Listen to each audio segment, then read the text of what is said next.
గెలిచిన వాళ్ళని కూడా ఓడినట్టుగా చూపెట్టిన మా తమ్ముళ్ళు కొంతమంది ఉన్నారు. మీకు అట్టే జరిగిందా?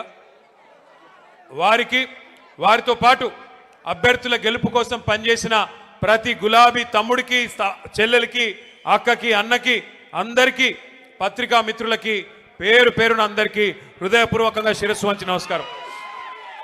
ఈరోజు ఖమ్మానికి వస్తుంటే మాకు పాలేరులో నాయకన్ గూడెం కాడ మరి మా తమ్ముళ్ళు పాలేరు నియోజకవర్గ సోదరులు పెద్ద ఎత్తున అక్కడ స్వాగతం పలికారు. ఉపేందర్ రెడ్డి గారు నాతో పాటు హైదరాబాద్ నుంచి వచ్చినారు.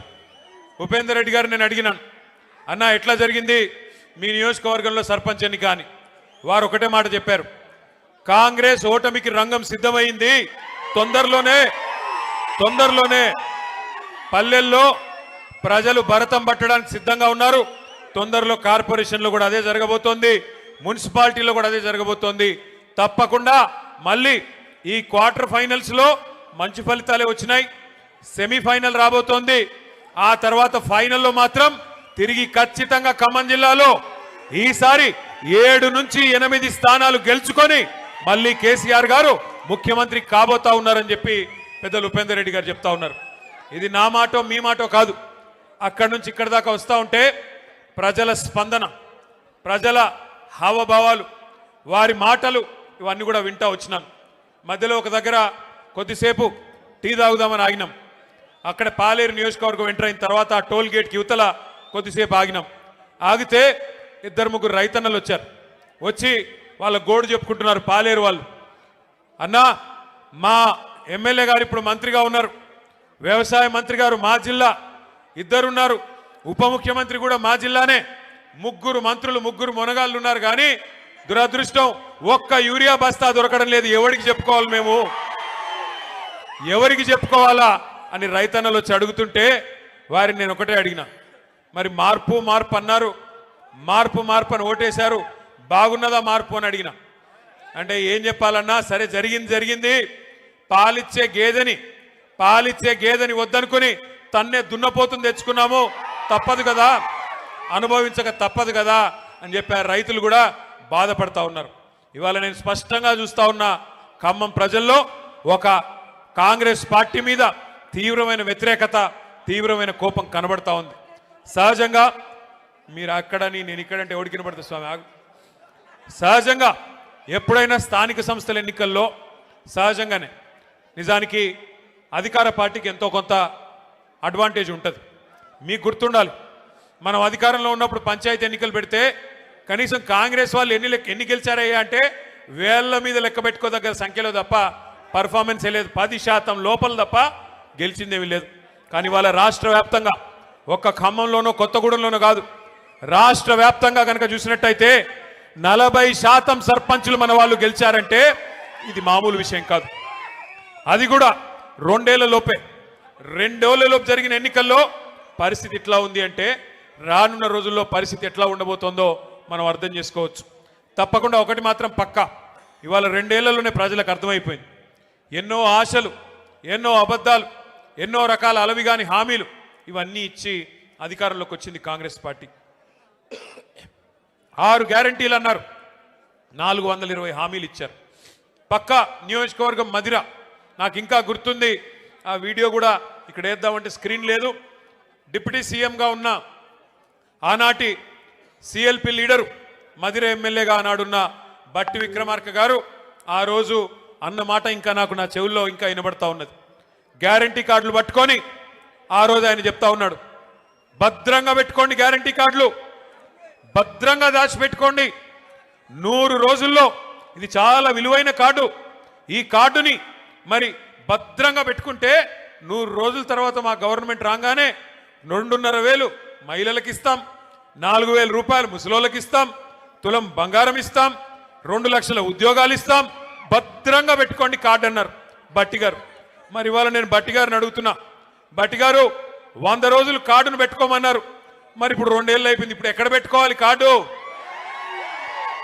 ఎక్కడ పెట్టుకోమంటావు ఇప్పుడు కార్డు చెప్పు, ఎక్కడ పోయింది నీ 2,500, ఎక్కడ పోయింది 4,000 పెన్షను, ఎక్కడ పోయింది తులం బంగారం, ఎక్కడ పోయినాయి స్కూటీలు, ఎక్కడ పోయినాయి విద్యా భరోసా కార్డులు, ఎక్కడ పోయినాయి 1,00,000 కోట్ల బడ్జెట్, బీసీలకి 42% రిజర్వేషన్లు చెప్పుకుంటూ పోతే 420 హామీలు. ఒకటి కాదు, రెండు కాదు, సర్వభ్రష్ట ప్రభుత్వం ఇది. సర్వే సర్వత్రా అందరినీ మోసం చేసిన ప్రభుత్వం. అక్కడ మా తమ్ముళ్ళు 30% అని పట్టుకున్నారు. అది ఎవల గురించో మీకు తెలుసు. ఒక మంత్రి కాదు, మీ జిల్లాలో అందరు మంత్రులు 30% నడిపిస్తున్నారు. బీ ట్యాక్స్ 30%, ఇక్కడ పక్కన పీ ట్యాక్స్ బాంబులేటి మంత్రి గారికి ఆయన ట్యాక్స్ కూడా 30%. ఏ భూమి ఆయన దగ్గర పోయినా 30% నాకు ఇచ్చేయమని అడుగుతున్నాడు బాంబులేటి గారు. అట్లాగే ఇక్కడున్న తుమ్మల గారు కూడా, ఆయన కూడా అదే పనిలో ఉన్నాడు. ఎవరికి వాళ్ళు ముగ్గురు ఇవాళ ఏ ఒక్కరు కూడా జిల్లాకి పనికొచ్చే ఒక్క పని కూడా చేయడం లేదు. ముగ్గురు మోసగాళ్ళు, మొనగాళ్ళు కాదు. ఒకటి మాత్రం వాస్తవం, ఈ ముగ్గురు మోసగాళ్ళకి అసలైన నాయకుడు ఎవడా అంటే అలీబాబా పైన ఉన్నాడు. ఇక మీరు చూస్తూనే ఉన్నారు ఆయన కథ. అయితే నోరు బారేసుకోవడం, జర్ర జర్ర జర్ర జర్ర జర్ర జర్ర జర్ర తొందరపడక నన్ను మాట్లాడండి, ముందే గొంతు బాలేదు, మాట్లాడండి. నేను ఒక్కసారి మీరు దయచేసి ఆలోచించాలని కోరుతా ఉన్నా. 2 ఏళ్ళు అయిపోయింది. ఎన్ని ఈస్ట్ మన్ కలర్లో సినిమాలు చూపెట్టారు. అద్భుతమైన రంగుల కళ లాంటి సినిమా. మీకు ఇది ఇస్తాం, అది ఇస్తాం, అది చేస్తాం, ఇది చేస్తాం. 2 ఏళ్లలో ఏం చేశారు ఖమ్మానికి అని నేను అడుగుతున్నా. ఈ జిల్లాలో కేసీఆర్ గారు 7.5 లక్షల ఎకరాలకు నీళ్ళు ఇవ్వాలని చెప్పి, గోదావరి జలాల మీద పూర్తి హక్కు ఖమ్మం జిల్లాకి దక్కాలని చెప్పి, ఎందుకంటే మీ తర్వాత కిందికి ఆంధ్రాకి, ఆంధ్రా నుంచి కిందికి సముద్రంలోకి నీళ్లు పోతాయి. తెలంగాణలో కిందేమీ లేదు ఇంకా ఖమ్మం తర్వాత, కొత్తగూడెం తర్వాత. కాబట్టి మన నీళ్లు, మన గోదావరి నీళ్లు మరి ఏవైతే పూర్తి స్థాయిలో ఖమ్మం జిల్లాకి దక్కాలో దానికోసం సీతారామ సాగర్ అనే ప్రాజెక్టును అద్భుతంగా డిజైన్ చేసి 7.5 లక్షల ఎకరాలు, కొత్తగా 3,40,000 ఎకరాల ఆయకట్టు, అట్లాగే స్థిరీకరించబడే ఆయకట్టు ఏదైతే ప్రస్తుతం కృష్ణ కింద ఉందో, ఎన్ఎస్పి కింద ఉందో దాన్ని కూడా స్థిరీకరించడానికి మరొక 3.5 లక్షల ఎకరాలకి, మొత్తం కలిపి 7.5 లక్షల ఎకరాలకి నీళ్ళిచ్చే ప్రతిపాదించే ప్రాజెక్టు సీతారామ సాగర్. ఏనుగెళ్ళింది తోక చిక్కింది అన్నట్టు 90% పనులు కేసీఆర్ గారే పూర్తి చేసినారు. చేసి చివరికి మనం దిగిపోయే నాడు డిసెంబర్ 2023లో కట్టిన ఇల్లు పెట్టిన పొయ్యి అన్నట్టుగా వీళ్ళ చేతికి తాళాలు ఇచ్చి మనం పక్కకు తప్పుకున్నాం. 2 ఏళ్ళైంది. ఏం చేశారు మరి? అశ్వారావుపేటలో ఈరోజు నిజానికి ఒక్క సీతారామ సాగర్ ద్వారా 1,30,000 ఎకరాలకి నీళ్ళు ఇచ్చేదానికి కేసీఆర్ గారు డిజైన్ చేశారు. సత్తుపల్లి నియోజకవర్గంలో కల్లూరు కావచ్చు, వేంసూరు కావచ్చు, పెనుబల్లి కావచ్చు, 4 మండలాల్లో 40,000 ఎకరాలకు నీళ్ళు ఇవ్వడానికి సీతారామ సాగర్ని కేసీఆర్ గారు డిజైన్ చేశారు. ఇవాళ ఇల్లెందు నియోజకవర్గంలో 20,000 ఎకరాలకు నీళ్లు రావాలి, కొత్తగూడెంలో 10,000 ఎకరాలకు రావాలి, అట్లాగే వైరా నియోజకవర్గంలో 20,000 ఎకరాలకు నీళ్లు రావాలి. కానీ ఇల్లెందును కట్ చేసి, ఇల్లెందుకి నీళ్లు పోకుండా చేసి ఇవాళ అక్కడి నుంచి కూడా అఖిలపక్ష నాయకులు వచ్చిన్నారు. మా కాలువలు లేకుండా చేస్తున్నారు, మా నీళ్లు రాకుండా చేస్తున్నారని చెప్పి ఇల్లెందును కట్ చేసి ఇవాళ కేసీఆర్ గారి ఉద్దేశంతోనైతే ఖమ్మం జిల్లాని సస్యశ్యామలం చేయాలి, గోదావరి జలాలతో తలపెట్టారో ఒక్క అడుగు కూడా ముందుకేయకుండా, ఒక్క పని కూడా చేయకుండా కేవలం కమిషన్ల కోసం మాత్రమే ఈ జిల్లాలోని 3 మంత్రులు ఇవాళ పనిచేస్తూ ఉన్నారు. వాస్తవానికి 2 ఏళ్లలో ఏం జరిగింది, ఏం ఒరిగింది తెలంగాణకి అంటే ఒక్క మాటలో చెప్పేయచ్చు. రామాయణం కదా, కట్టే కొట్టే తెచ్చే అన్నట్టుగా ఏందయ్యా కాంగ్రెస్ ప్రభుత్వం 2 ఏళ్లలో చేసింది అంటే ఎగవేతలు, కూల్చివేతలు, పేల్చివేతలు, ఈ 3 తప్ప పీకిందేమీ లేదు. ఎగవేతలు ఒకటా రెండా, ఎన్ని హామీలు ఎగ్గొట్టారు. ఇదే ఖమ్మం జిల్లాలో కౌలు రైతుల సంఖ్య చాలా పెద్ద ఎత్తున ఉంటుంది. ఆ రోజు రేవంత్ రెడ్డి పిసిసి అధ్యక్షుడిగా ఉత్తరాలు రాసినాడు కౌలు రైతులకి. ఏమని? కేసీఆర్ గారు భూ యజమానులకే ఇస్తున్నారు రైతు బంధు, మీరు నాకు అవకాశం ఇవ్వండి, ఖమ్మం జిల్లా నుండి నాకు 9 సీట్లు ఇవ్వండి, ఇచ్చినట్టయితే 22 లక్షల మంది కౌలు రైతులకి నేనిస్తాను రైతు బంధు అంటూ ఆ రోజు రేవంత్ రెడ్డి ఉత్తరం రాసినాడు.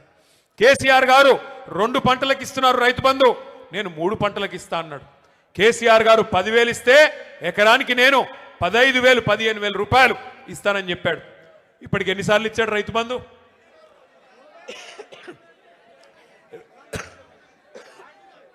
బూతులొద్దు కానీ 15,000 ఇస్తానని చెప్పి 12,000 కుదించి అది కూడా ఇప్పటికి ఇచ్చింది ఒక్కసారి. 2 సార్లు ఎగ్గొట్టిండు. మొదటిసారి కేసీఆర్ గారు పెట్టిందే ఆ 5,000 రూపాయలు ఇచ్చాడు తప్ప ఒక్కసారి రెండేళ్లలో ఈ ప్రభుత్వం రైతు బంధు వేసింది ఒక్కసారి, అది కూడా తగ్గించి 15,000 అని చెప్పి 12,000 కుదించి అది కూడా మొన్న ఒక్కసారి వేశారు. మళ్ళీ ఇప్పుడు సంక్రాంతి పండుగ రాబోతా ఉంది. మరి ఇప్పుడు వేస్తారో వేయరో ఎవరికి తెలియదు. ఎంత దారుణం అంటే కౌలు రైతులను మర్చిపోయారు. 3 పంటలకు రైతు బంధు ఇస్తామనేది మర్చిపోయారు. 15,000 మర్చిపోయారు. రైతు కూలీలకు పెద్ద పెద్ద కానీలు చెప్పారు. రైతు కూలీలకు కూడా నెలకు 1,000 రూపాయలు చొప్పున ఇస్తామన్నారు. 25 నెలలు అయిపోయింది. మరి వచ్చినాయా నెలకు 1,000 రూపాయలు ఎవరికన్నా రైతు కూలీలకి? ఎక్కడా ఎవరికేం లేదు. ఇందిరమ్మ ఆత్మీయ భరోసా అన్నారు, వచ్చిందా ఎవరికన్నా ఆత్మీయ భరోసా? రైతులకు, కౌలు రైతులకు, రైతు కూలీల సంగతి దేవుడెరుగు. ఇవాళ షాపుల్లో యూరియా అనేది దిక్కులేదు. షాపుల్లో యూరియా లేక యూరియా కోసం లైన్లు కడుతుంటే రైతులు, మరి మన తమ్ముళ్ళందరూ వీడియోలు తీసి వాట్సాప్లలో పెడుతుంటే ప్రభుత్వం పరువు పోతుందని చెప్పి ఒక కొత్త నాటకానికి శ్రీకారం చుట్టారు. ఏమని? యాప్ అంట. యాప్లో వస్తుంది. యాప్లో ఎప్పుడు వస్తుంది? షాప్లో ఉంటాయి కదా, అక్కడ షాపులోనే లేదు, యాప్లో ఎడికెళ్ళి వస్తుంది. ఇప్పుడు ఈ యాప్ కూడా పనిచేయట్లేదు. యాప్ పనిచేయకపోతే ఇప్పుడు కొత్త నాటకం మళ్ళోటి కార్డు అంట. కార్డు ఇక గ్యారంటీ కార్డులు అయిపోయినాయి, యూరియా కార్డు కావాలంటే ఇప్పుడు. మరి నేను అడుగుతా ఉన్నా, ఒక్కసారి ఖమ్మం జిల్లా రైతన్నలు ఆలోచించాలా. కేసీఆర్ గారు 10 ఏళ్ళు పరిపాలించినప్పుడు ఏ యాప్ అవసరం పడలేదు, ఏ కార్డు అవసరం పడలేదు. ఆటో వాడికి 4 రూపాయలు ఇస్తే బాయికాడికి తీసుకొచ్చి బంగారం లాగా 6 కావాలంటే 6, 10 కావాలంటే 10 యూరియా బస్తాలు బాయికాడికే వచ్చేది. మరి ఈరోజు ఈ దౌర్భాగ్యులు వచ్చిన తర్వాత, ఈ వ్యవసాయం తెలియని ముఖ్యమంత్రి గారు వచ్చిన తర్వాత, నీళ్ల గురించి కనీస అవగాహన లేని ముఖ్యమంత్రి వచ్చిన తర్వాత రైతన్నలకి ఈ కష్టం వచ్చి పడింది. నేను ఏదో దుగ్ధతోనో బాధతోనో మాట్లాడడం లేదు. నేను ఎందుకు చెప్తా ఉన్నానంటే, ఎందుకు చెప్తా ఉన్నా అంటే, ఈ ముఖ్యమంత్రి గారికి నదీ జలాల మీద కనీస అవగాహన లేదు. గోదావరిలో, కృష్ణా నదిలో మన హక్కుల గురించి కనీస అవగాహన లేదు.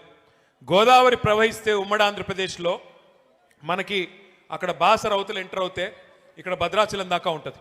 79% ఉమ్మడి ఆంధ్రప్రదేశ్లో కూడా గోదావరి పరివాహక ప్రాంతం తెలంగాణ ప్రాంతంలో ఉంటుంది. కృష్ణా పరివాహక ప్రాంతంలో 69% ఉమ్మడి ఆంధ్రప్రదేశ్లో కూడా తెలంగాణ భూభాగంలో ఉంటుంది. మరి అలాంటప్పుడు 79% నదీ పారకం ఇక్కడ ఉండి, క్యాచ్మెంట్ ఏరియా ఇక్కడ ఉండి, బాసరా టు భద్రాచలం గోదావరి ఉండి మనకు నీళ్లు రాకపోవడం ఏందని చెప్పి కేసీఆర్ గారు కొట్లాడిందే ఆ నీళ్ల కోసం.